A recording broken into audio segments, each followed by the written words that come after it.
तो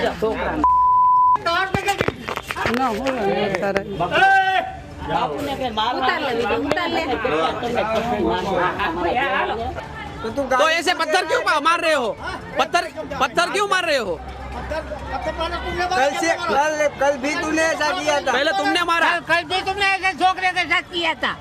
सब लोग बच्चे खेलते थे। वो बच्चा यहाँ से गिर गया आपका डर के वजह से। हम बोल रहे हैं कि इधर मंदिर पर नहीं आएगा, लेकिन वो छोटा बच्चा है, उसको कैसे समझ आएगा? नहीं आएगा समझ, वो छोटा बच्चा है, नहीं आएगा समझ पता। वो छोटा बच्चों को नहीं समझ आता है बाबू। आया था। तुम लोगों को बोलना चाहिए कि भाई मंदिर पर नहीं जा। वो छोटा बच्चा है 5 साल का, उसको कैसे पता चलेगा? પાણી ભરતી હતી, બેબી ઉપર ચડી હતી તો જગ્યાનો બાવો છે મંદિરમાં રાખેલો. મારી છોકરીને ઈજડા માર્યા, મારા ઘરવાળા હેઠે બળિયાને બળી બધું એમને ખેદાન મેદાન જ છે.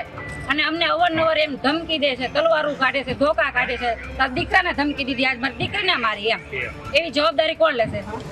કેટલા ટાઈમથી અહીંયા રહે સાધુ? આમ સાધુ તો લગભગ ઘણા ટાઈમથી રહેશે, પણ અને જે પૂજા કરવા જાય છે એને ગેરનજરે જોવે છે, ગમે એ વસ્તુ કરે. પણ આ મારી દીકરીને છું એનું શું કરવાનું? એમ અત્યારે મારી દીકરી તો મારે કોલી કરવાની ને, અમે મજૂર કામ કરીએ છીએ.